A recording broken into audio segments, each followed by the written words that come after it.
হঠাৎ করেই ঘুম ভেঙে গেল ঠিক ভোর 3:30 নাগাদ। আর চোখ মিলে তাকিয়েই দেখলাম এই অপরূপ দৃশ্য জানালা দিয়ে। এত সুন্দর মনে হচ্ছিল, বেড়াতে এসে এটাই যেন পাওয়া সব থেকে বড় গিফট। কি যে অপূর্ব লাগছিল। ফার্স্ট সেরে নিলাম, কারণ বেরোতে হবে তো আশেপাশের জায়গাগুলো ঘুরে দেখতে।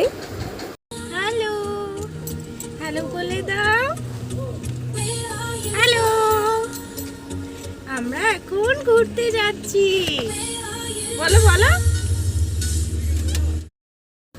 ভেবেছিলাম পেলিংয়ে খুব ঠান্ডা হবে, তো সেই জন্য আমরা ব্যাগ ভর্তি করে শীতকালের সমস্ত জামা কাপড় নিয়ে চলে এসেছি। আর সাথে যেহেতু বাচ্চা আছে তাই কোনোরকম রিস্কই নিইনি।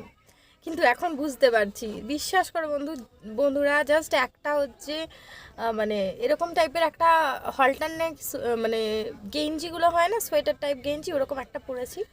আর এমনি জিন্স আর টপ পরেছি। তাতেই গরমে না প্রাণ ওষ্ঠাগত হয়ে যাচ্ছে। জানি না এই জ্যাম কতক্ষণে ছাড়বে। যদি এরকম অবস্থায় আরও বসে থাকতে হয় তাহলে কিন্তু অবস্থা খারাপ হয়ে যাবে। সত্যি পেলিং যে এতটা গরম হবে এটা ধারণার বাইরে ছিল। গরমই নয়, রাস্তায় ছিল প্রচণ্ড জ্যাম। ওইটুকুনি রাস্তা, কিন্তু জ্যামে প্রায় আমরা 15 থেকে 20 মিনিট আটকে ছিলাম, তাই তো অত গরম লাগছিল হয়তো। তো যাই হোক, আমরা অবশেষে জ্যাম পেরিয়ে পৌঁছলাম পেলিং স্কাই ওয়াকে। এটি যে এখানের বিখ্যাত সেটা আর বলার অপেক্ষা রাখে না। চলো ঘুরে দেখে নেওয়া যাক এর ভেতরটা কীরকম, কিসের জন্য এটি এত বিখ্যাত, এবং এর চারপাশের পরিবেশটাই বা ঠিক কী রকম। আর এর পরিবেশটা ঠিক কীরকম ছিল সেটা বোঝানোর জন্য আমি কোনো রকম এক্সট্রা ভয়েস এখানে দিলাম না। যেটা অরিজিনাল ভয়েস সেটাই আমি রেখে দিয়েছি, তাতে তোমাদেরও বুঝতে সুবিধা হবে।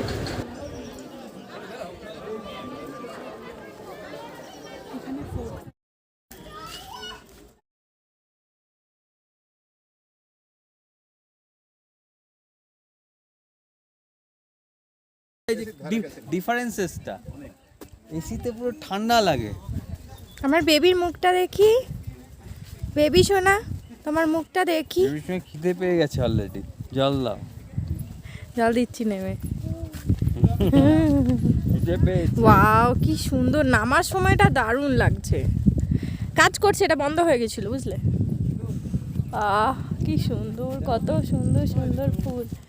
এবার ফুল দেখাবো চলো। কোথা থেকে হয়?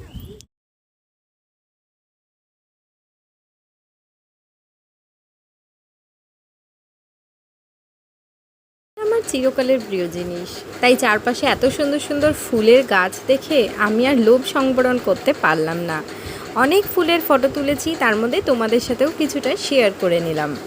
আমার পালা, আর নামতে নামতেও এই চারপাশের প্রাকৃতিক পরিবেশকে যতটা সম্ভব ক্যামেরা বন্দি করবার চেষ্টা, সেটা তোমরা দেখতেই পাচ্ছ।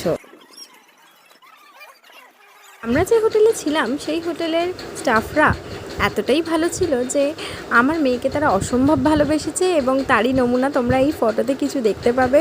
প্রত্যেক দিন ব্রেকফাস্ট করবার সময় আমার মেয়ে কিন্তু ফটো সেশন করতো ঠিক এইভাবেই।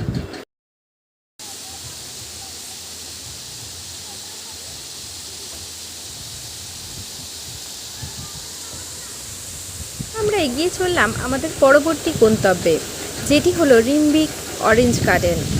এর সাথে একটি রিম্বিক নদী রয়েছে এবং তার চারপাশ ঘিরে নদী উপত্যকায় রয়েছে কমলা লেবুর বাগান। তো চলো ঘুরে নেওয়া যাক।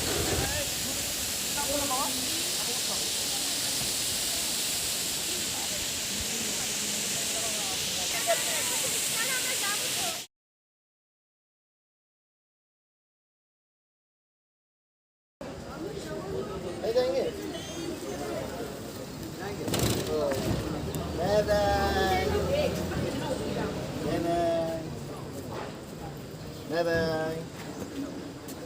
छतरी है, छतरी लेके चला जाइए। हाँ, बाय बाय।